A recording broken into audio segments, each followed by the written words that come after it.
Assalamu alaikum wa rahmatullahi wa barakatuhu. How are you all doing? Alhamdulillah, I'm well. Alhamdulillah. It's always good to be here. It's a blessing to be sitting in the masjid. Alhamdulillah. So close to Ramadan. Alhamdulillah.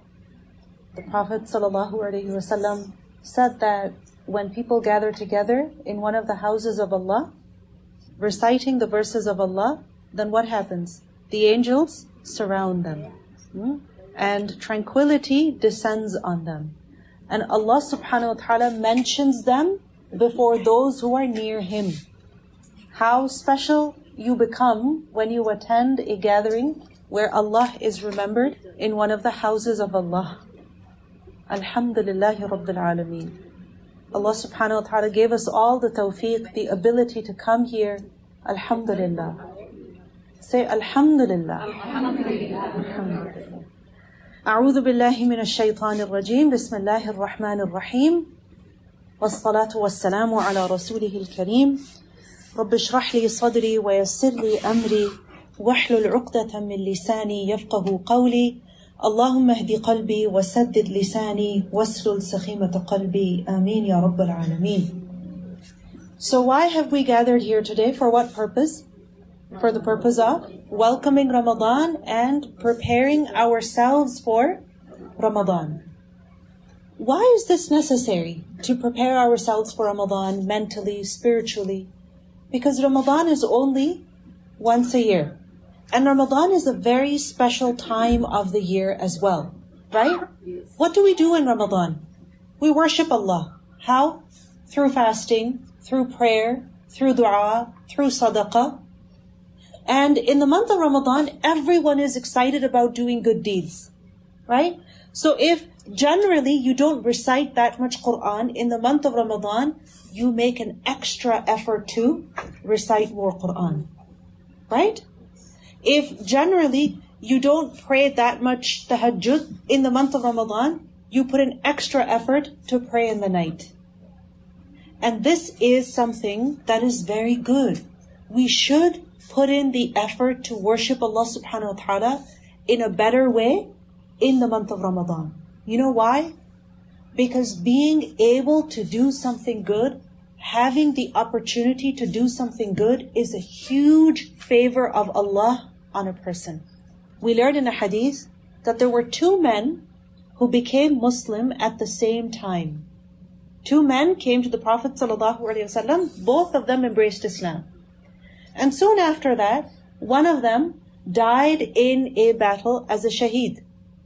And the other one lived for one more year, and after that he died. So one of the companions had a dream, and in his dream he saw that the person who died later entered Jannah first. You understand what's happening? So he asked the Prophet ﷺ that, I am so worried, like what happened? The man who died as a shaheed entered Jannah after the person who died 1 year later. And the Prophet ﷺ said, why are you amazed? Because the person who died the year after got to fast in the month of Ramadan and got to pray for an entire year. Subhanallah. Every time that a person gets a chance to live through Ramadan and worship Allah and fast and pray, this is a huge, huge blessing of Allah upon that person. And we don't know if we're actually going to live through this Ramadan. We don't know. So then what should we do? We should ask Allah subhanahu wa ta'ala to give us the tawfiq to live through this Ramadan. And this is why we learned that the Salaf, the righteous people before, they would make dua to Allah. They would start praying months before Ramadan that, oh Allah, give us the ability to reach Ramadan. Allahumma ballighna Ramadan. You can say that in your own words as well, that, oh Allah, please allow me to witness this month of Ramadan. Oh Allah, please give me the ability to worship you in this Ramadan. Oh Allah, keep me healthy and safe so that I can worship you in the month of Ramadan. And then after that, Also ask Allah subhanahu wa ta'ala to accept your worship of Ramadan. Because this is also something that the Salaf would do. They would continue to pray after Ramadan for months. That, oh Allah, accept my Ramadan from me. And what do we think? We think, yeah, Ramadan is coming, I'll do whatever I can, and then we'll see what happens. And then if we do a little bit, we think, yeah, I've done a lot. So it's okay if I don't do more. But they used to be worried about the acceptance of their good deeds. So they would ask Allah that, oh Allah, accept this Ramadan from me. Allah subhanahu wa ta'ala tells us in the Quran about people who, وَالَّذِينَ يُؤْتُونَ مَا آتَوْا وَقُلُوبُهُمْ وَجِلَةٌ. That those people who do the good that they're doing, who give the charity that they give, but their hearts are trembling with fear. Aisha radiallahu anha, she thought that this ayah was about people who do a lot of bad things. Like they steal and they commit zina and they do other bad things. So they get afraid of Allah. And the Prophet ﷺ said, no, this ayah is about those who are doing good things. But when they're doing good deeds, they're afraid that is this good deed going to be accepted or not? Do you ever get afraid when you're cooking? What are you afraid of? I just hope this doesn't get burned. I just hope to God this is edible. Yeah? And if you're cooking for a toddler, I just hope he will eat it. Isn't it? Subhanallah. When you put something in the oven, when you put the lid on, you are afraid. You want it to turn out good. You want everybody to like the food, to enjoy the food. How much we stress over food. Subhanallah. Do we ever worry about our good deeds? That I hope Allah accepts this from me. Ask Allah subhanahu wa ta'ala that, oh Allah, give me the ability to do the things that you like. And then, oh Allah, accept my efforts from me. And you know, the one who is afraid like this, then what do? They put in their best effort. Right? They bring quality and excellence to their deeds. Now, to make the most of this month, the month of Ramadan, we have to prepare for it. Right? And even though we know what Ramadan is about, we know we're supposed to fast and we have to pray in the night, and yes, we should do a lot of good deeds, but it's always beneficial to prepare yourself for anything important that you're going to do. Right? Why prepare? Because if you don't prepare, if you fail to plan, you plan to fail. And Allah subhanahu wa ta'ala tells us about Hajj, that وَتَزَوَّدُوا فَإِنَّ خَيْرَ الزَّادِ التَّقْوَى. That when you go for your journey of Hajj, then prepare your supplies and take your supplies with you. Why? Because there will be times when you get hungry, when you're going to need food, when you're going to need water, when you're going to need money. So take your supplies with you. So as you need them, you have them. When you leave the house, do you take anything with you? Yeah? Too many things with you. If I were to ask you, show me what's in your bag. So there's a lot of things in your bag because you don't know what you might need. Isn't it? But you take it just in case you need it. Now for Ramadan, what kind of preparation do we need? What kind of preparation do we need? We need to go to the meat shop. We need to make the samosas. We need to make sure that we have all the grocery done. Yeah? What kind of preparation do we need to do for Ramadan? Spiritual preparation. We need to prepare our hearts and minds. Because the focus of Ramadan is not just to break our fast.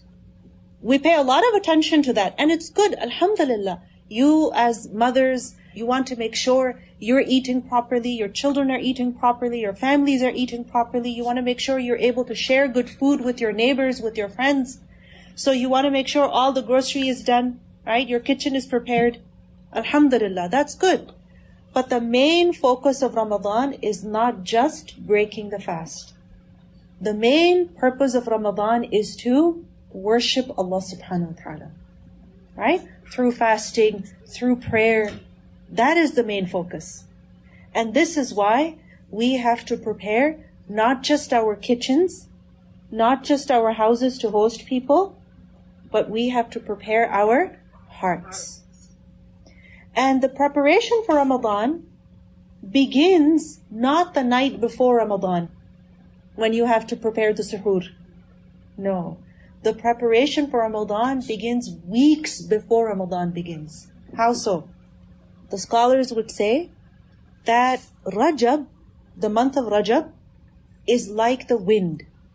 Okay? When the wind blows, what do you know is coming? Rain is coming, right? Some storm, something's gonna come. But first the wind blows. Then what happens? The clouds come. So they said Rajab is like the wind. Sha'ban is like the clouds that come. And Ramadan is like the rain. What does that mean? That means you have to start preparing yourself for the worship of Ramadan weeks before Ramadan. And this is why, for many people, what happens is that the first day of fasting is very, very difficult. Why? Because they have not been fasting for many months. They have not fasted at all the entire past year. So the first day of Ramadan is very, very difficult. When they go to the masjid and they stand in prayer, their legs hurt, their back hurts. They get very tired. They want to start reciting the Quran, they get very tired. They don't have the energy. Why? Because they're not used to it. So you have to start getting used to these acts of worship before Ramadan comes. I'm not saying that every day should be like Ramadan, so you should be fasting every day, and you should be praying tahajjud every night, and you should be going to the masjid every day. No, but at least a few days a week, go for Isha. If you're not going, at least encourage your husband, your son, the men in the family, that they go to the masjid to pray. And then, to prepare your body also, you have to start making sure that, you maybe go for a walk or something, so that you have the physical strength to worship Allah. Open the Quran now and start reciting. Don't wait for the first day of Ramadan to read the first page of Surah Al-Baqarah. Okay? Start now. Because if you don't start now, then it will be very difficult in the month of Ramadan. So you have to start now. And they also said that the one who does not plant the seeds in Rajab and does not water the plants in Sha'ban, then he will not be able to harvest anything in Ramadan.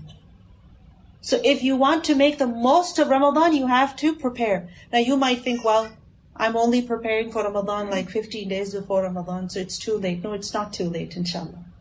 Whenever you start preparing, mentally, spiritually, alhamdulillah. Okay, so now there's a question.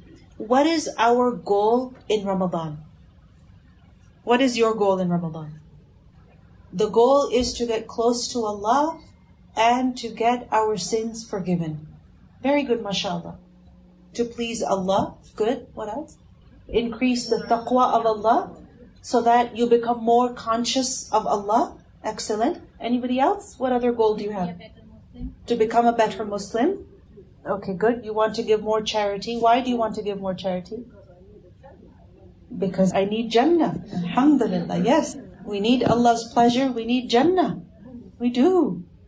So our goal in Ramadan is to worship Allah through fasting and through qiyam and through other acts of worship which Allah likes, with faith, with sincerity, with expectation of reward, in order to have our past sins forgiven. The Prophet ﷺ said, "Man sama Ramadana imanan wa ihtisaban, ghufira lahu ma taqaddama min dhanbih. وَمَنْ قَامَ رَمَضَانَ إِيمَانًا وَاحْتِسَابًا غُفِرَ لَهُ مَا تَقَدَّمَ مِنْ ذَنْبِهِ وَمَنْ قَامَ لَيْلَةَ الْقَدْرِ إِيمَانًا وَاحْتِسَابًا غُفِرَ لَهُ مَا تَقَدَّمَ مِنْ ذَنْبِهِ." Whoever fasts in the month of Ramadan with faith and expectation of reward, all of his past sins will be forgiven. Whoever stands in prayer in the nights of Ramadan with faith and expectation of reward, all of his past sins will be forgiven. And whoever stands in prayer on Laylatul Qadr, with faith and expectation of reward, all of his past sins will be forgiven. So whoever fasts, prays in the nights of Ramadan, and prays on Laylatul Qadr. But how? With iman and with ihtisab, with faith and expectation of reward. Then their past sins will be forgiven. This means that it is not enough to just fast. It's not enough to just pray in the night. We have to do these things in the way that Allah subhanahu wa ta'ala wants us to. How? By preparing our hearts, by bringing our hearts in a way that they're ready. How? That in the heart is iman. And in the heart is also expectation of reward from Allah. So there are two types of people who fast. There are people who fast, but their fasting is just hunger and thirst. They get nothing from their fast except hunger and thirst. And then there are those people who fast, and through their fasting, they get Allah's forgiveness and closeness to Allah Azza wa Jal also. Why? Because they were fasting with faith and with expectation of reward. There are people who pray in the night, and all they get from their night worship is what? Tiredness and no sleep. That's it. They don't get any reward. And then there are those people who pray in the night, and what do they get from praying in the night? Reward and forgiveness. Why? Because they have something in their heart that others don't have. What is it that they have? Iman, faith. How are they worshipping Allah? With expectation of reward. Allah subhanahu wa ta'ala tells us in the Quran that فَالَّذِينَ آمَنُوا مِنْكُمْ وَأَنْفَقُوا لَهُمْ أَجْرٌ كَبِيرٌ. That those who believe among you and then they spend in the way of Allah, they will have a huge reward. The huge reward is for who? For those who believe and then spend in the way of Allah. So before we do any good thing, any good deed, what is important? That our hearts are ready. That our hearts fulfill the condition. And what is the number one condition that we have? Iman in the heart. What does that mean to have iman in the heart? That we believe with sincerity in Allah subhanahu wa ta'ala. You know, Allah subhanahu wa ta'ala tells us in the Quran about the people who are hypocrites, the munafiqun. They will not benefit from their good deeds at all. At the time of the Prophet ﷺ, there were people who would come to the masjid, who would pray in jama'ah. They would do all of these big things. But Allah subhanahu wa ta'ala says about them that وَمَا هُمْ بِمُؤْمِنِينَ. They're not actually believers. Why? Because they're not true in their heart. The iman that they have is just a show. It's just to show other people that yes, I'm a Muslim, don't say anything to me. But in reality, in the heart, there's no faith. Now, I want you to imagine the day of judgment. We learn that on the day of judgment, when everyone will be gathered together and people will be held accountable for their deeds, then what's going to happen? Those who don't believe, they will be taken to Jahannam. Now, who's left? The people who believe in Allah. The people who did not associate any partner with Allah. The people who actually worshipped Allah in the world. But these people will all be mixed. Among them will be those who are sincere in their faith, who worshipped Allah with sincerity, with purity of intention. And among them will also be people who worshipped Allah just to show off to others. So they will all be together. And then what's going to happen? There will be complete darkness. Complete darkness. And then each person will be given their own light to cross the bridge with. And this light will not be such that you can share with others. No, each person will have their own light. And this light will be in proportion to a person's iman. If a person had strong iman in the world, sincere iman in the world, then on the day of judgment, their light will be bright and strong. It won't flicker. It won't dim.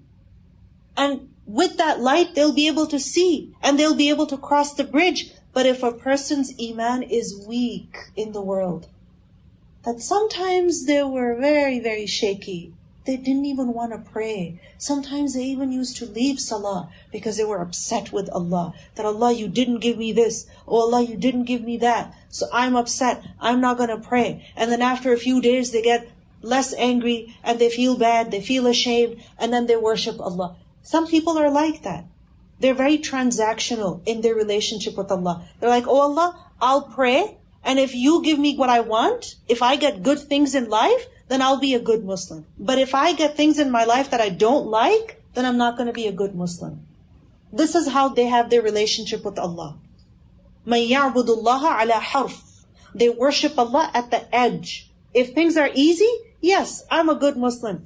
The moment things get tough, they don't want to work hard for the sake of Allah. So imagine what's going to be the state of this person on the Day of Judgment. Their light will be weak. It will flicker. It will become dim. It will go on and off, on and off. Just as they were in the world, on and off. They were not sincere to Allah. They were not steadfast. They would start good things and then stop. Start and stop. Subhanallah. So each person will be given their own light. We learned that once Umama al-Bahili, he led the funeral prayer. You can imagine everybody just prayed janazah. And now as they're getting ready to bury the person who had passed away, Abu Umama al-Bahili addressed the people. And he said, "O people, you enter the morning and evening in this world." Meaning right now, the day comes, the day ends. And here, you can do good things and you can also do bad things. Right now, you have the freedom to do what you want. But you're not going to go on like this forever. After this, you will go to another place, which is the grave. The place that is very lonely, where you're going to be all alone, where it's going to be very dark, where there are underground creatures. It is a place that is very tight, except for the one whom Allah gives spaciousness to. Because some people, their graves will become like a garden of paradise. So this place, you are going to go there. And then he said, from here, you will proceed to the different stages of the Day of Judgment. And then, on the Day of Judgment, when the command of Allah will come, many faces will turn bright. And many faces will get covered in darkness. يَوْمَ تَبْيَضُّ وُجُوهٌ وَتَسْوَدُّ وُجُوهٌ. Why will some faces become bright, radiant? Why? Because they'll be happy. They'll be seeing Allah. They'll be so happy that Allah is happy with them. And then why will some faces get covered in darkness? Because darkness here refers to the sadness and the worry and the grief and the regret and the shame. They'll be covered in embarrassment when they will see their deeds. He said, then you will all gather in one place where people will get covered in darkness. And then light will be distributed among people. The believer will be given his light, and the hypocrite will be left in darkness. The believer will be given his light, and the hypocrite will be left in darkness. And just as in this world, if a person is blind, can they share the vision of another person? Can they? No. You need your own eyes to work in order to see. Isn't it? And if that doesn't happen, you need to wear glasses. Right? Somebody else's perfect vision cannot help you see better. You need your own vision. Just like that on the Day of Judgment, you need your own light. Each person will need their own light. So when the hypocrites will be left in darkness, what will they say? They will call out to the believers, "Unzuruna naqtabis min nurikum." They will say, please wait for us. Let us share some of your light. But they will be told, "Irji'u wara'akum faltamisu nura." Go back to where you came from and go find some light over there. And they will actually go back to where they were before. And they will find no light. And then they will try to go back to where the believers are. But a wall will be placed. So they will be forever now separated from the believers. And then the hypocrites will call out from behind the wall. They will say, Alam nakum ma'akum? Didn't we used to be with you in the world? We were together. We used to do Ramadan together. We used to do Eid together. We used to hang out together. We used to go to the same mosque together. Alam nakum ma'akum? And the believers will say, yes, you were with us. But there was a problem. What was that problem? وَلَكِنَّكُمْ فَتَنْتُمْ أَنفُسَكُمْ. You used to put yourselves in fitna. Meaning, you used to put yourselves in situations where you would fail miserably. You put yourselves in situations where you ended up disobeying Allah. On the surface, you believed like us. And you used to do good things. But in reality, you didn't really have Iman in your heart. You fell before your desires. And you fell into sin. وَتَرَبَّصْتُمْ. And you waited. Meaning you kept delaying repentance. You kept thinking, yeah, I'm going to become a better Muslim when I turn 16, when I turn 18, when I get engaged. Once I know that I'm engaged, then inshallah I can put on my hijab because, I'll be fine. When I'm married, when my children go to school, when my children are done high school, tarabbastum, you just kept waiting. And a lot of people make this mistake in Ramadan. They say, oh, this Ramadan, I can't do this, I can't do this, I can't do this, I can't do this, because life is the way it is. We can't wait for things to become perfect. We have to do what we can now. This is the difference. The hypocrites, they keep waiting. And they lose their time, their life, the opportunities that Allah subhanahu wa ta'ala gives them like this. وَارْتَبْتُمْ. And you doubted, meaning you didn't really have conviction in your heart. وَغَرَّتْكُمُ الْأَمَانِيِّ. And your hopes deceived you. Meaning you kept wishing for new and better and nicer things in the world so that you could then be grateful to Allah. And a lot of people are like this. They say, yes, I want to be a good person, but inshallah, when I'm more stable financially, inshallah, when my relationship is better with my husband, inshallah, when this happens, when that happens. No, don't keep waiting. And then another problem is, amani are hopes and dreams and wishes that people have, that they keep chasing after. And that's what happens in this world, right? That in our teens, we get deceived by that, oh, my school is important, my education is important. And for that, we sacrifice our salah. We don't pray properly. Then when we're married and we have children, then what distracts us? Our children distract us. Our house distracts us. Then what happens? Our health distracts us. Our work distracts us. Tell me, is there ever a time in your life when nothing is going on? Is there ever a time in your life when nothing is going on? No. There will always be something or the other. So you have to make time for Allah now. And when you make time for Allah, who are you making time for actually? For yourself. Remembering Allah means remembering yourself. Forgetting Allah means forgetting yourself. So غَرَّتْكُمُ الْأَمَانِي وَغَرَّكُمْ بِاللَّهِ الْغَرُورِ. And the great deceiver, meaning shaitan, deceived you about Allah. Shaitan told you, God is merciful. It's okay. Carry on doing what you're doing. It's okay if you've committed all of these sins. You're not going to get punished. All is good. So on the day of judgment, the hypocrites will not benefit from their salah, from their fasting, from any of their good deeds. Why? Because they did not have Iman. So the first thing we have to do is to prepare our heart with Iman. Ask yourself, how is my Iman? How do I believe in Allah? Am I true to Allah? Do I believe with conviction? Do I have yaqeen? When I say I believe in Allah, do I believe that Allah is watching me? Do I believe that Allah is able to do all things?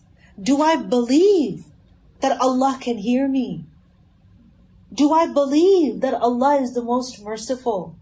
Do I believe that Allah has knowledge of all things, including what I'm thinking, what I'm feeling, what I'm keeping in my heart, the intentions that I have? We have to be true to Allah. We have to be committed to Allah. And being true to Allah means that whatever we do it only for the sake of Allah. We do it purely for the sake of Allah. We do it to please Him. And Ibn al-Qayyim said that there is nothing more beneficial for a slave than being true to Allah, than being true to his Lord. And the person who is always true to Allah, then what will happen? Allah subhanahu wa ta'ala will give him what He does not give to others. Allah will help him. Allah will be with him. And He will do things for him that are not done for others. Because this person has made himself sincere and truthful to Allah. He's honest with Allah. Being true to Allah means what? The first thing is that, oh Allah, I believe you. I believe you. You know, sometimes your children are telling you this long story and you're like, In your heart, do you actually believe them? No, because 50% is just their imagination. The other 25% is their false perception, right? And the other 25%, maybe there's some truth to it. So on the surface, you're like, yeah. But in reality, you don't actually believe them because you know that they're not really telling you the whole story, right? This is how a child is. A child speaks, with their imagination or something. Believing in Allah, being true to Allah means, oh Allah, I believe you. Antal-Haq. Oh Allah, you are true. وَوَعْدُكَ الْحَقِّ. Your promise is true. وَقَوْلُكَ الْحَقِّ. Your word is true. وَلِقَاؤُكَ الْحَقِّ. The meeting with you is true. It is real. وَالْجَنَّةُ حَقِّ. Paradise is true. وَالنَّارُ حَقِّ. Fire, hell is true. وَالنَّبِيُّونَ حَقِّ. The prophets are true. وَالسَّاعَةُ حَقِّ. The final hour is true. I believe in all of this. I believe that this is true. Everything that you have revealed, O Allah, is true. The hypocrite does not have this conviction. The hypocrite thinks, I don't even know if it's true or not. I'm going hungry for the whole day, day after day after day. Who knows if this is even all real? The hypocrite has doubt in his heart. The believer has conviction in his heart that this is real. Allah is real. His angels are real. His prophets, the day of judgment. And when you believe in Allah, this means that you believe in whatever that Allah subhanahu wa ta'ala has commanded you to do. So you surrender. When it comes to fasting, believing in Allah means that you believe that yes, fasting is important. Fasting is beneficial. The reward of fasting is real. Because some people, when you tell them that yes, I'll be fasting, or yes, I am fasting, that means no drinking water even, they're like, really? And they look at you and they feel so bad for you. And maybe you even feel bad for yourself, that, oh, poor me. Huh? Do you feel bad for yourself? As if you're miskeen, you haven't eaten, haven't had anything to drink. It's like you're being tortured or punished. Are you being punished? No. Why do you fast? Because you believe that this is good. You believe that this is beneficial. You believe that yes, there is reward in this. So whoever fasts imanan, with faith. Faith in who? In Allah. Faith in what? In the fact that fasting is important. It is beneficial. It is not harmful. It will benefit me. And no, the benefit that we're seeking through fasting is not that we'll lose a couple pounds. No, that's not the goal here. The goal is that inshallah this fasting will purify me. It will strengthen me. And then the Prophet ﷺ also told us, imanan wa ihtisaban. Ihtisab means to expect reward from Allah. Meaning when you're doing something good, you seek its reward from Allah alone. How? That when you're fasting, you imagine the day that you're going to meet Allah. And you know that on that day, your cup of coffee will not benefit you. The food that you have in front of you right now is not going to benefit you. All this water is not going to benefit you. Your comfortable bed is not going to benefit you.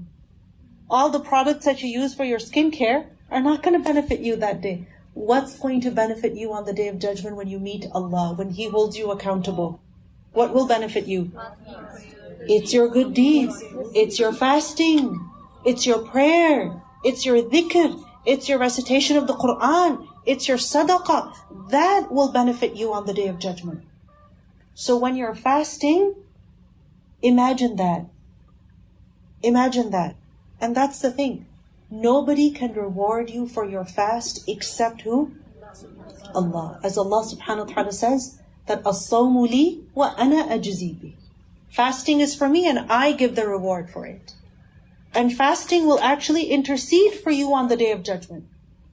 When you fast right now, on the Day of Judgment, your fast will show up in the form of a person and it will say that, oh Allah, I kept him away from eating and drinking.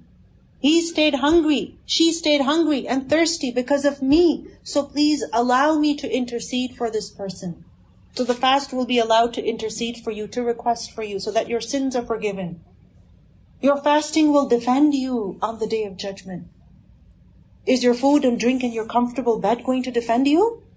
No. Is your money going to defend you? Are your children going to defend you? No. يَوْمَ لَا يَنْفَعُ مَالٌ وَلَا بَنُونَ. The day when wealth and children will not benefit a person. What will benefit a person? The good deeds that they have done. وَالْبَاقِيَاتُ الصَّالِحَاتِ. It's the good deeds that endure, that remain, that will benefit you. So Ibn Mas'ud radiallahu anhu, he said that whoever among you is able to store his treasure up above should do so. Whoever is able to store his treasure up above should do so. مَنِ اسْتَطَاعَ مِنْكُمْ أَنْ يَجْعَلَ كَنْزَهُ فِي السَّمَاءِ فَلْيَفْعَلْ. What does that mean? To store your treasure up above. He said, storing your treasure up above in a place where لا يأكله السوس ولا يناله السارق. Where no vermin, no creatures, no insects can eat it, and no thieves can steal it. In this world, do you hide your precious belongings somewhere? You don't store them? You leave your jewelry, your money out? Where do you keep them? In the locker, in the safe, in the bank. One lady told me she keeps her jewelry in the freezer. Because she said that who's going to check the freezer? And the jewelry won't get damaged. Right? So anyway, we come up with so many interesting ways to hide and secure our precious belongings. Right? But sometimes, have you noticed, you put your jacket away in a bag, or your precious clothes, maybe your wedding clothes or something like that, in a bag, and you put it in a suitcase, and then you store it somewhere. Subhanallah, you open it 2 years later, it's damaged. Maybe there's a smell, or maybe some bugs got into it. Yeah? Maybe the fabric became very old or pressed. Maybe it got stained with something. Maybe there was something dripping, it got leaked, something happened, it's damaged. You give your money to someone to keep and they say, I lost it, I'm so sorry. Or I remember once somebody told me about how they had money sitting at home and there was a theft, and all of the money was gone. The jewelry was gone, the money was gone. These things happen, right? Thieves reach our precious belongings, or the natural order of the world is such that things decay. Right? Things decay. You put something in the freezer, you put something in the pantry, and it decays. Something gets to it and it gets damaged. Ibn Mas'ud said that whoever among you can secure his treasure, can store his treasure up above, فِي السَّمَاءِ, then فَلْيَفْعَلْ. He should do that. What did he mean by that? What is he referring to? Sadaqah only? Only charity? No. Every good deed. Any good deed you do gets stored like a treasure with Allah that you will find on the day of judgment. All your good deeds, inshallah, that you do with sincerity, with iman, for the sake of Allah, you will find them there, inshallah. Subhanallah. And what is meant by this is that when you are doing something good, it's not always easy. You do experience some kind of hardship. Like, for example, when you're fasting, is it easy to fast always? Not always. There are days when you get headaches. There are days when you get very thirsty. There are days when you're so tired in your body, you feel so weak, you feel so cold, right? You experience the difficulty. Why are you fasting then? Why? Because you expect reward from Allah. Out of fear of Allah, out of love for Allah, you say, yes, I will bear this difficulty now so that I will find it tomorrow, later, insha'Allah. And don't we all endure some kind of hardship for bigger goals? We all do that. Like, for example, you get so tired working in the kitchen. Your feet are hurting, your legs are hurting, your back is hurting, but you're still cooking and your children say, Mom, stop, take a break. You say, no, I have to finish this. Why? Because you say, when the food is ready, then I can rest. Because later when I get hungry, I will have food to eat. I will have food to serve. You study. You study so hard for your exams. Why? Because you want to get the best results. Why? So that inshallah you can get into a good school. Why? So that you can have a good degree. Why? So that you can get a good job. Why? Because then you can make good money. Right? And then at the end you say, it's all worth it. Even if you were studying for years and years and years. When you go to school, for example, sometimes when you see kids going to high school, walking back and forth, in university, what happens? Going from class to class, working, after their class to pay for their fees, right? They're working so hard. At night, they're doing their assignments. In the evening, they're working. In the morning, they're at school. On the weekend, again, they're working. Why so hard? Because you have to go through the hardship in order to get good results. But tell me, are good results guaranteed in the world? Are they always guaranteed in the world? No, they're not. You work so hard to prepare for an exam and you don't do well. You work so hard to apply for a job and you don't get it. Qadr. You only get of this world what is destined for you. Not more, not less. Right? So then, where should we be storing our treasure? Where? Up above. Where it is secure. It's not going to get eaten up by bugs. No thieves are going to steal it. It's going to be there. So as you fast in Ramadan, as you worship Allah, as you recite the Quran, as you make dhikr, as you give sadaqah, remind yourself of the difficulties of the Day of Judgment. And tell yourself, I will need it then. Do you save money? Do you save money right now? We all do, right? Sometimes you're at the grocery store, you're so tempted to buy a drink for yourself, some juice. And you say, no, it's okay, it's $7, it's too much. I'll save it for later. Right? You save the money for later. We also need to save some good deeds for later. So what does this mean? This means then that during your day while you're fasting, and you say, okay, let me check my phone. What's on WhatsApp? What's on TikTok? What's on Telegram? Any new message? Any new video? Let me see. At that time, put the phone down and pick up the Quran and say, I will need this later. I need this later.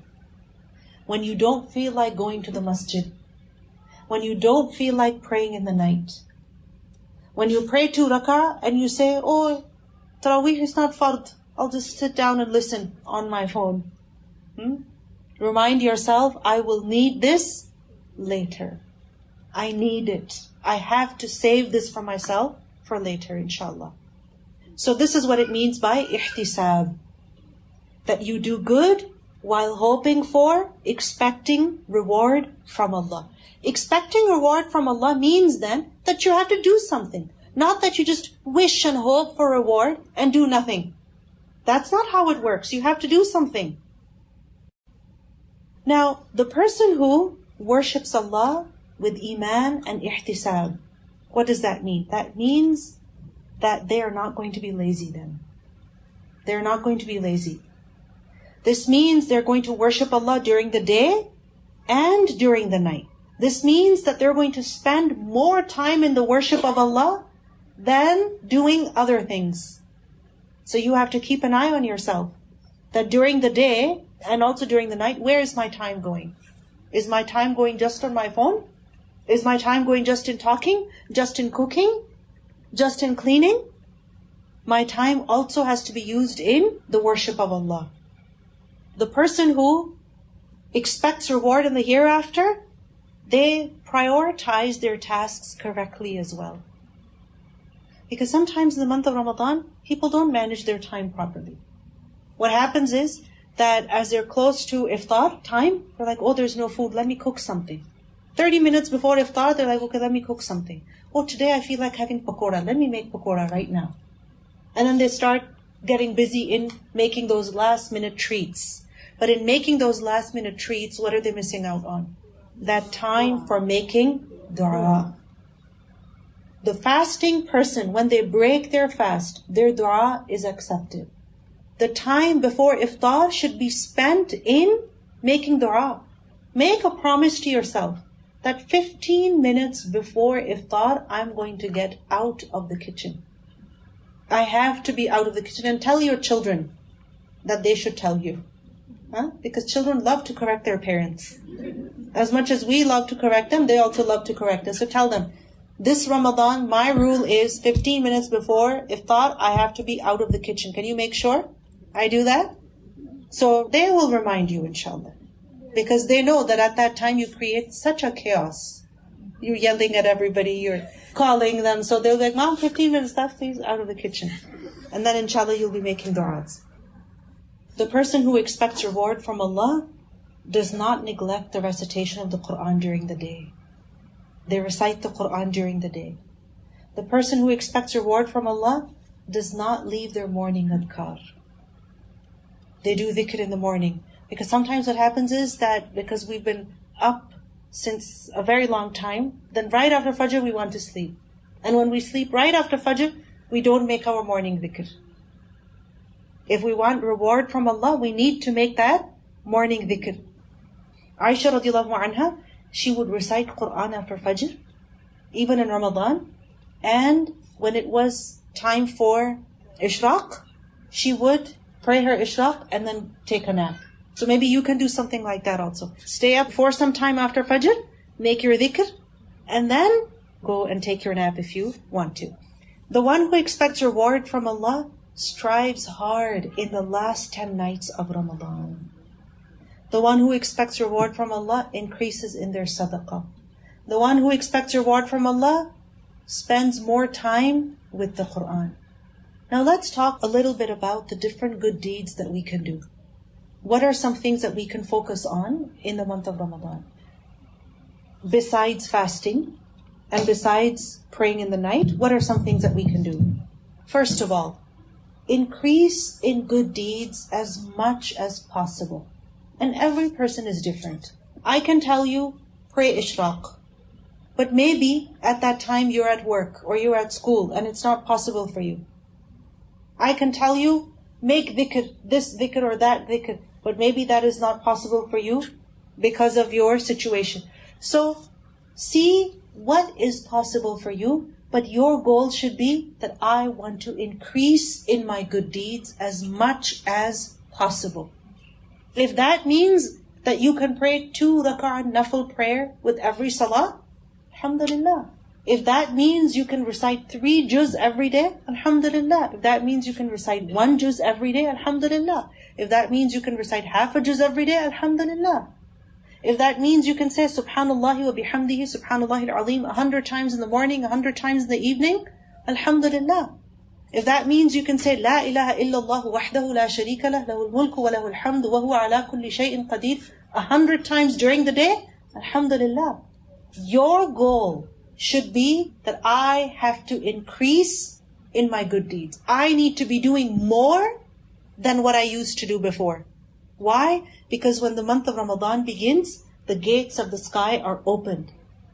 What does that mean? The gates of the sky are open. That send up your good deeds as much as you can. Right? The Prophet ﷺ told us that when the month of Ramadan begins, a caller calls out that Ya baghi al-khayri abshir, or aqbil in one narration, that O seeker of good, rejoice. This is your time. Be happy. Meaning now, come forward and increase in your good deeds. So this is the time to increase good deeds. Secondly, we should especially focus on perfecting our obligations. The things that Allah subhanahu wa ta'ala has made obligatory on us. Okay? Like what? Fasting and the 5 daily prayers, right? These are obligations. So do them in the best way possible. Improve your salah. How? How can you improve your salah? If generally the way you pray is that you are rushing, now in Ramadan, no rushing. Tell yourself, I'll rush later. Now in Ramadan, I can't rush. Take your time, right? Improve your salah by reciting more Quran. Maybe you're in the habit of just reciting قُلْ أَعُوذُ بِرَبِّ النَّاسِ قُلْ أَعُوذُ بِرَبِّ الْفَلَقِ. Alhamdulillah, that's fine. Your salah is valid. But learn a different surah, revise a different surah, and recite that in your salah. Maybe in your ruku', you only say Subhana Rabbiyal Azim 3 times. That's fine. That's valid. But you can also say more adhkar that the Prophet ﷺ would say. So learn those in order to improve your salah. Then increase in your nafil salah, especially starting from sunnah. Then spend more time with the Quran. This Ramadan, you have to spend more time with the Book of Allah. I want to ask you a question. When you see the Mus'haf, what do you feel? What do you feel? Tell me honestly. When you see the Quran, what do you feel in your heart? Peace? Love? Okay, this is the Book of Allah. I'm asking, what do you feel? What kind of feelings do you feel? Okay, that this is the truth. What else? This is mercy.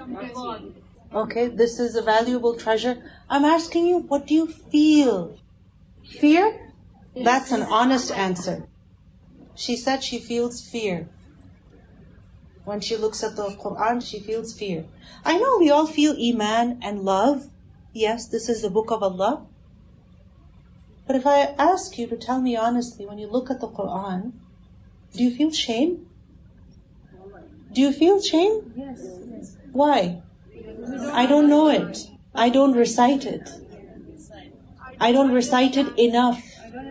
I don't understand it. I don't follow it. We have these feelings? And for some people, what happens is that every time they look at the Mus'haf, they get scared, they get shy, they feel embarrassed, they feel guilty, that, oh, for so many days I did not read, I am such a bad person. And then because of those bad feelings, they keep staying away from the Quran. Don't let shaitan do that to you. Do not let shaitan do that to you. No matter how you have been, even if you did not read the Quran for the whole year since last Ramadan, you can still pick it up now. Even if you forgot something of the Quran that you memorized once upon a time, you can still pick up the Quran. You are still worthy of picking up the Quran. Because what is the Quran? Allah subhanahu wa ta'ala tells us that this is the rope of Allah. وَاعْتَصِمُوا بِحَبْلِ اللَّهِ. Who is the rope given to? When is a rope given to someone? Why? Why is it given to them? To help them, to rescue them. If someone is drowning, they're given a rope. Hold on to the rope and I'll pull you out. We are not expected to be perfect. You may feel like you are drowning, you're a bad Muslim. You may feel like you're a really bad person, that for such a long time you did not even pick up the Mus'haf. You did not review anything of the Quran. You have forgotten most of what you memorized. You may feel like you're a bad person. and you need to be rescued, guess what? The Quran is here to rescue you. The Quran is here to rescue you. This is the rope of Allah. No matter who you are, no matter how bad you think you are worthy of picking up the book of Allah. So pick it up. It's never too late. You're never too bad to pick up the Quran. Remember that. The Quran is for all of us. As long as we're alive, we can benefit from this book. لِيُنْذِرَ مَنْ كَانَ حَيًّا. So pick it up and read. Even if you sound horrible. Right? Maybe you say to yourself, I sound so bad when I read the Quran. It's okay. It's okay. Read it anyway. Maybe you feel shy to read it in front of other people. Go sit in the car, close the doors and read Quran. Go into the room, close the door and read Quran. Wait, when nobody's home, pick up the Quran and read it. In the night, read it softly. Maybe you get tired. Maybe you feel like, I don't know how to read. Then read as much as you know. If you know how to recite the first page of Surah Al-Baqarah only, read that. If you know how to recite the last 2 verses of Surah Al-Baqarah only, read that. You know how to recite Amma Yatasa'alun, that page only, read that. You know only how to recite Surah Yasin, read that. Whatever you know, read that. But read, recite, and believe in the reward that Allah subhanahu wa ta'ala gives. And don't be so hard with yourself that you don't allow yourself to pick up the Quran. This negative thought is from shaitan. So this Ramadan, spend more time with the Quran. Read it more. Listen to it more. If you struggle to recite, listen to it. And the way that you can listen to it is that you play the recitation, alright, like for example of Surah Al-Baqarah, and then you open up the Mus'haf, open Surah Al-Baqarah, and follow along. Okay? Look at the text. Follow with your finger or with your pen. Alright? Whatever the Qari is reciting, look at the text. And I'm telling you, if you do this for 30 days in a row, inshallah, your recitation will improve a lot. You will learn how to recite the Quran. I remember our parents used to do that with us when we were little. This was like a family activity. Me and my sisters, we had to do this. We had to sit at the dinner table. My parents would play the recitation, and then we would have the Mus'haf open in front of us, and we would have to follow it. Not too much, maybe just for 15 minutes or something. But every day, if you do this, your recitation will definitely improve. Inshallah. And if you can attend a class or listen to a lecture in which they explain the meaning of the Quran, attend that, inshallah. Spend more time with the Quran. The Prophet ﷺ, he used to recite Quran in his salah, in his qiyam, and he would also review the Quran with Jibreel in Ramadan, where he would recite to Jibreel and then Jibreel would recite to him.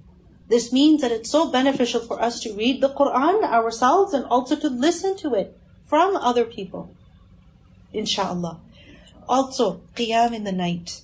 Make sure that this Ramadan you pray every single night. I'm not talking about Isha. Not just Isha. After Isha, some qiyam. And by that I don't just mean that wake up at 3 a.m. and then pray tahajjud. You can pray any time after Isha that you pray until suhoor, that is qiyam. If you sleep and then wake up and pray, that is called tahajjud. Alright? So any time during the night, whatever works for you. Maybe what works for you is right after Isha. Maybe what works for you is tahajjud. Whatever works for you. But every single night, you make a commitment to yourself that I have to pray in the night. And the Prophet ﷺ, he would pray Qiyamul Layl in Ramadan in a certain place.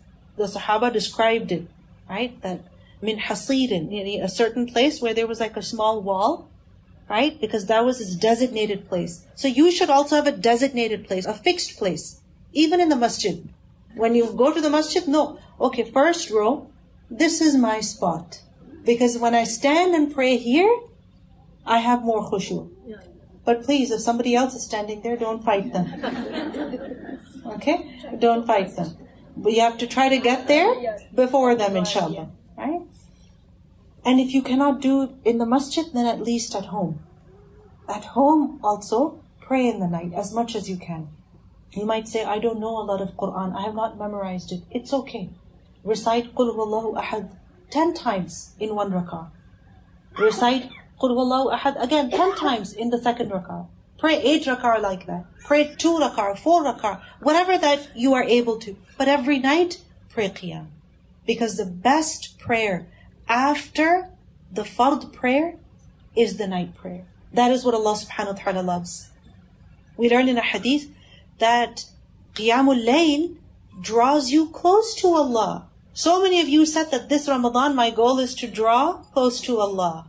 So how do you draw close to Allah? By praying in the night. And you know, the thing about salah is that in salah you can't talk to other people. Nor can other people talk to you. Does it ever happen you're on the phone, you're talking to someone very important, and somebody comes and asks you a question? Yeah? Or somebody rings the doorbell, and you're on the phone, and you're trying to answer somebody's question, and you're also trying to answer the door. Doesn't it happen? Right? Kids do that. Sometimes you go to the bathroom, and people are asking you questions from outside the bathroom door. You're like, please, can I have some quiet time here?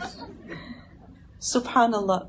The benefit of salah is that it completely cuts you off from people. You cannot talk to people. People cannot talk to you. And you know, this is also our problem actually. That I think as women, a lot of women have this problem. That they cannot help but focus on others. That you are cooking, but while you're cooking, you're telling your son, do this, do that. You're telling your daughter, don't do this, don't do that. Right? It's like your mind cannot focus on one thing at a time. Multitasking. So in salah, what happens? You cannot multitask. You cannot pray salah and fold laundry at the same time. Wallahi, if it was allowed, we would do it. Alhamdulillah, it is not allowed. Alhamdulillah. So in salah, you can only pray salah. This is why through salah, you draw close to Allah. As-salatu qurban. It draws you close to Allah. Because you're reciting Quran, you're asking Allah for forgiveness, you're praising Allah, you're glorifying Allah, you're thanking Allah.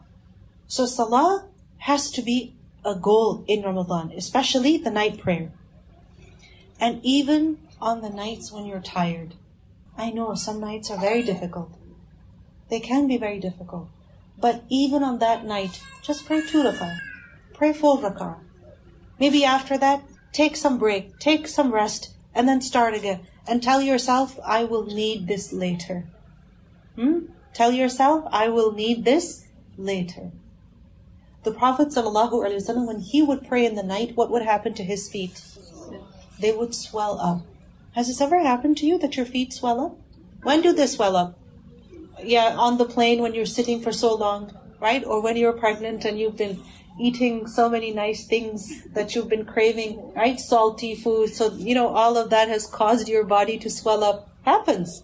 Right? Or maybe because it's so hot. The Prophet ﷺ, his feet would swell up in the night prayer. So when you get tired and you start thinking, maybe I should stop now. Check your feet. Are they swollen yet? And then say, Alhamdulillah, they're not swollen yet. I can do it. I can do it, inshallah. I can do it. Go get some water, freshen up, make wudu. Maybe open the window a little bit. Go outside quickly, take some fresh air so that you wake up and then continue to pray. Right? If you feel tired in your body, maybe, stretch a little bit. Stretch your legs, stretch your back, stretch your arms. Walk in the room or in the masjid a little bit so that your body can be active and then you can pray some more. Because sometimes it can get very discouraging. When you're thinking, maybe I should take a break. And then you look and the people praying behind you, they've gone to take a break. They're sitting in the back of the masjid. So you say, okay, I'll also go sit in the back of the masjid. Oh, people are having tea. Let me also go have some tea. And then you go have tea and you start talking to someone, then you start talking to someone else, and then you find out, oh, they're praying witr. And you missed so much salah. Don't let that happen. Focus on salah. Even if you get tired, push yourself a little bit, inshallah.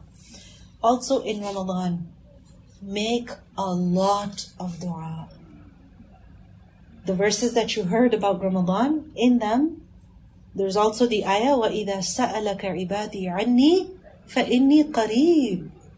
When my slaves ask you about me, indeed I am near. أُجِيبُ دَعْوَةَ الدَّاعِ إِذَا دَعَانِ. Allah responds to our du'as when we call upon Him. You know what the actual problem is? We don't pray enough. We don't make enough du'a. We think, oh, I prayed last week, I prayed last Ramadan, so I'm still waiting for those du'as to become accepted. Making du'a is not like submitting a form. That once you have submitted a form, now you just wait for the answer. No. Making du'a is that you keep praying. The du'a in and of itself is a goal. When you're submitting a form, is the form the goal? No, the form is just a means of getting something, right? So you submit the application, now you wait for the results. Dua doesn't work like that. Dua is that you are making dua, and you're making dua, and you're making dua, and you're making dua. Dua is for life. It is for life. Yesterday you were praying for one thing, today you're praying for something else, tomorrow you're praying for something else. Yesterday you were praying for something, today you're praying for that same thing again, and something else. And then tomorrow you're praying for both of those things and more. Dua is for life. So don't ever stop making dua, and keep making more and more dua. You know, the Battle of Badr, what happened in the Battle of Badr? Were the Muslims successful? Did Allah subhanahu wa ta'ala give victory? Huge victory. 300 Muslims, Allah subhanahu wa ta'ala gave them victory against the army of 1,000 men strong. In Surah Al-Anfal, Allah subhanahu wa ta'ala mentions the different things that happened in Badr so that Muslims can take lesson. One of the first things Allah subhanahu wa ta'ala mentions is إِذْ تَسْتَغِيثُونَ رَبَّكُمْ. When you were calling upon your Lord. When you were begging your Lord for help. And you know what istighatha is? Istighatha is from ghayth. Ghayth is rain. Imagine people have no water in drought. There's no water. How would they beg for rain? How? Desperately. Desperately. They would beg Allah for rain. The Prophet ﷺ, how was he making dua? For a very long time. With his hands, arms up high literally. He wasn't just making dua like this. He was making dua like this. His arms were held up high for so long that his upper shawl, it fell. It fell on the side. And he didn't move his arm to pick up his shawl. He kept holding his hands up. Why? Because he was begging Allah constantly. He was begging and begging and begging. And Abu Bakr radiallahu anhu, he saw him and he felt so bad. He felt pity. He said, O Messenger of Allah, you have done enough. You have done enough. This is the dua that we need to make. We worry so much about our health. We worry so much about our brothers and sisters in Gaza. We worry so much about the children in Gaza, the mothers in Gaza. We cry. We see a video, we cry. We get so afraid. We get so worried. We get angry for them. We cry for them. All of these big feelings, please, please turn them into dua. Pray for them like you would pray for yourself. Pray for them like you would pray for your own children, because the children there are your children. The men and women there are your brothers and sisters. So pray. Don't just sit and worry and cry and feel sad and feel helpless. We are not meant to feel helpless. We have to convert all of these feelings into dua. And dua doesn't just mean that, oh Allah, please help our brothers and sisters in Gaza. What kind of dua is that? I mean, yes, it's dua, you called upon Allah, but cry before Allah. Beg. Say, Ya Allah, they're hungry. Ya Allah, they're tired. Ya Allah, they have been oppressed. Ya Allah, they're afraid. Ya Allah, I am not able to help. Keep calling upon Allah. Keep making dua. إِذْ تَسْتَغِيثُونَ رَبَّكُمْ.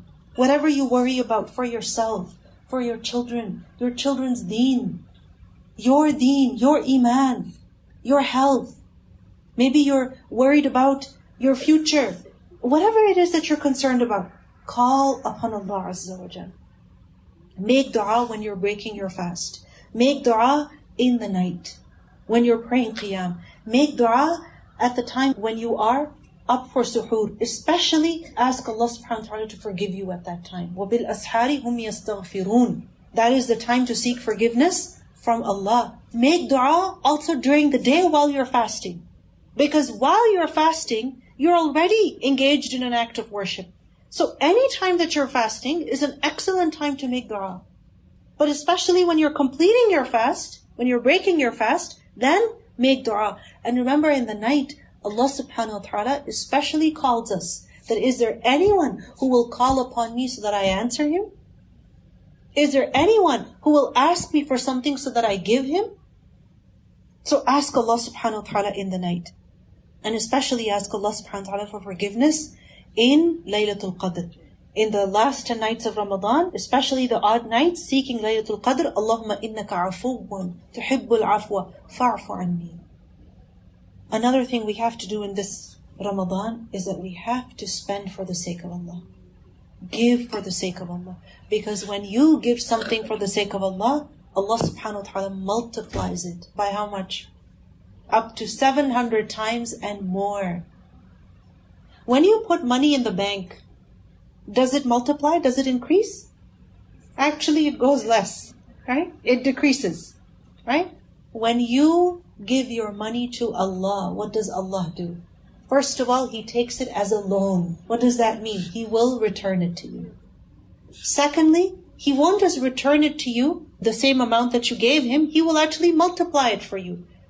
Up to 700 times and more, right?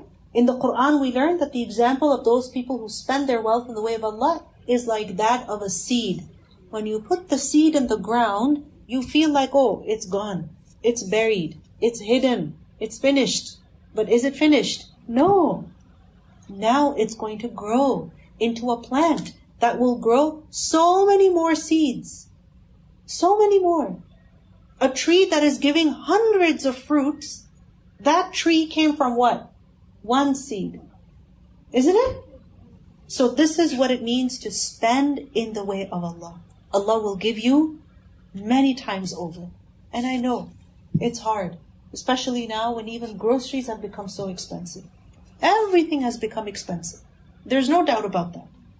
But from whatever money you make, whatever money you have, a little bit, take a little bit, $1, $2, $3, $5, and tell yourself, this is my savings for later. I need this later on. This is your commitment to Allah. Allah subhanahu wa ta'ala tells us, those people who spend their wealth in the night and in the day, secretly and openly, they will have their reward with their Lord, and no fear will be on them, nor will they be sad. Those who spend, they will not be afraid on the Day of Judgment. Those who spend in the way of Allah, they will not be sad on the Day of Judgment. They'll be happy. They'll be at peace. We learned that what you give in charity will be your shade on the Day of Judgment. So from now, maybe what you can do is make sure that you have enough change, all right? Actual cash, all right? Or actual change, so that every time you go to the masjid, you are actually able to put something. Something, even if it's $1. Whatever that you can give. Maybe go to the bank and, take a $50 bill and ask them to give it to you in change. Whatever that you can afford. But have that money with you, because you know what happens when you go to the masjid? You feel like, I want to give sadaqah. You look into your bag, you find nothing. You're like, okay, next time. Next time, next time, next time. When is that next time going to happen? So be prepared. Prepare yourself from before. Also, remember that giving sadaqah, spending in the way of Allah, erases sins just like water puts out fire. Water puts out fire. Have you ever seen that? Have you ever done that? Maybe matches, you light it, and then if you put a whole lot of water on it, what's going to happen? Finish, the fire is gone. And just like that, the fire of your sins, how does it get extinguished? How does it get put out? By your sadaqah. The Prophet ﷺ said, whoever among you is able to shield himself from the fire should do so, even if it is with half of a date. Half of a date. Today I found out that in this masjid, inshallah, there will be iftar every single day in the month of Ramadan. Can you imagine If you are the person who gives money with which the dates are bought, and everybody breaks their fast, let's say 100 people break their fast through the dates that you bought, how much reward are you getting for 100 fasts? Because you helped break their fast. You helped them in completing their act of worship. So how beneficial is that? Subhanallah.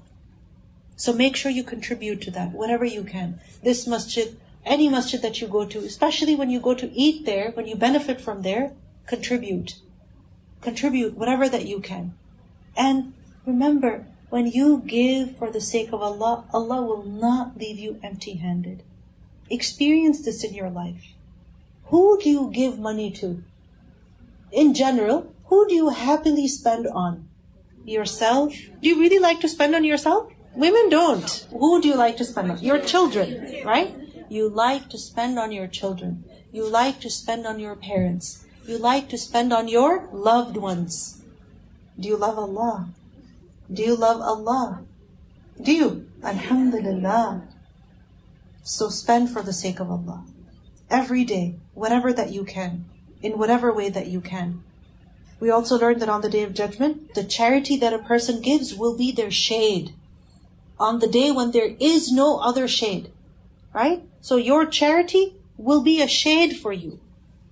Have you ever seen, sometimes, like in the airport, there are people in the airplane, they're sitting in such big seats, comfortable, their seats turn into beds, business class, first class, and you're like, wow, mashallah. How does that happen? Why the special treatment? They paid for it. So on the Day of Judgment, if you want special treatment, you gotta pay for it now. Allah subhanahu wa ta'ala does not ask that you spend thousands and thousands of dollars. Allah subhanahu wa ta'ala asks that you give something, even if it's half a date, even if it's little, but with sincerity, for His sake, out of love for Him, and with consistency. Another important thing we have to focus on is to be extra good to our relatives. The Prophet ﷺ said that whoever wants that his life term should be extended, and that his sustenance should be increased, فَلْيَصِلْ رَحْمًا, that he should join his ties of kinship. In another hadith, then he should be good to his parents. Help people who you know are in need of help. Because Allah is in the help of His slave as long as the slave is helping his brother. Another important thing is make a lot of dhikr. Remember Allah a lot. In the morning, in the evening. Seek forgiveness from Allah. Send salawat. Say la hawla wa la quwwata illa billah, because it is a treasure of Jannah. Right? Increase in your tasbihat. And guard your tongue. Guard your tongue. We get angry. We get annoyed. We get irritated. But please, don't let your tongue destroy your good deeds. You have to keep it in control. The Prophet ﷺ said that whoever does not leave lying in their fasting, then Allah has no need that this person should leave their food and drink and go hungry. And if a person is lying and saying wrong things and hurtful things, speech that is displeasing to Allah, then their fast will not count. And one last piece of advice. Ibn Mas'ud radiallahu anhu was asked that how did you used to prepare for Ramadan? How did you used to welcome Ramadan? He said that none of us would see the new moon of Ramadan while he had in his heart bad feeling for his Muslim brother. Meaning when we would see the new moon, we would clean our hearts. Because if your heart is filled with anger, if your heart is filled with jealousy, if your heart is filled with feelings of wanting to take revenge from someone whom you have not forgiven, you will not be able to find the pleasure, the joy, the sweetness of worship. Let me tell you that. Because everything is then going to become a competition. Some people, they're praying, they're reciting Qur'an, and what's their goal? Let me show them I'm a good person. Now they can't say anything to me. Some people, they're preparing iftar, but their whole purpose is to impress someone or to prove that I cook better than her. I serve food better than other people. If we do this, we're not focused on Allah. Clean the heart. Don't keep anger in your heart. Don't keep jealousy in your heart. Don't keep, bad feelings for other people. Forgive them so that Allah will forgive us. Clean your heart so that your heart is able to focus and worship. And if you struggle with this, ask Allah subhanahu wa ta'ala for help. Oh Allah, Allahumma tahhir qalbi. Oh Allah, purify, clean my heart so that I can focus on you. Haven't you ever noticed that when you're upset, when you're angry, you can't even focus on your children who are in front of you, who may be talking to you. You can't hear what they're saying because you're so distracted, you're so preoccupied with something else. So clean your heart, inshallah. May Allah subhanahu wa ta'ala give us all the tawfiq, give us all the ability to reach the Ramadan. Allahumma balighna Ramadan. May Allah subhanahu wa ta'ala forgive our sins. May Allah subhanahu wa ta'ala remove anything that hinders us from worshipping Him. May Allah subhanahu wa ta'ala make it easy for us to worship Him. May Allah subhanahu wa ta'ala grant us all ikhlas, sincerity. May Allah subhanahu wa ta'ala give us the ability to recite Qur'an, to pray qiyam, to seek forgiveness, to remember Him, to do things that please Him. And may Allah subhanahu wa ta'ala accept all of our efforts. May Allah subhanahu wa ta'ala help our brothers and sisters in Gaza. May Allah subhanahu wa ta'ala protect them. Ya Allah, protect them. Ya Allah, they're hungry. Ya Allah, they're tired. Ya Allah, they're afraid. Ya Allah, they're injured. Ya Allah, they're wounded. Ya Allah, you become their safety. Ya Allah, you protect them from ways that we cannot. Ya Allah, everything is in your hand. Ya Allah, you have the power to do all things. Ya Allah, protect them. Ya Allah, help them. Ya Allah, help us help them. Ya Allah, forgive us for our inability. May Allah subhanahu wa ta'ala accept from every single one of you your coming here. May Allah subhanahu wa ta'ala forgive you your sins because of this. May Allah subhanahu wa ta'ala increase you in your tawfiq. May Allah subhanahu wa ta'ala accept your Ramadan from you. Allahumma ameen. If there's any questions, anything that you would like to share, please raise your hand and I will take the question. Is it better to increase the number of raka'at in Qiyamul Layl or better to increase the length of the recitation? The Prophet ﷺ, his habit was to always pray 8 raka'at in Ramadan and also outside of Ramadan. Okay? So if you do that, pray 8 raka'at, that is excellent. And you want to recite more Qur'an, do that. You want to recite less because your legs are getting tired, you can cut your recitation short and shorten the rak'ah, but that's fine. Bring your ibadah close to the sunnah as much as you are able. Alright? As much as you are able, that is excellent for you.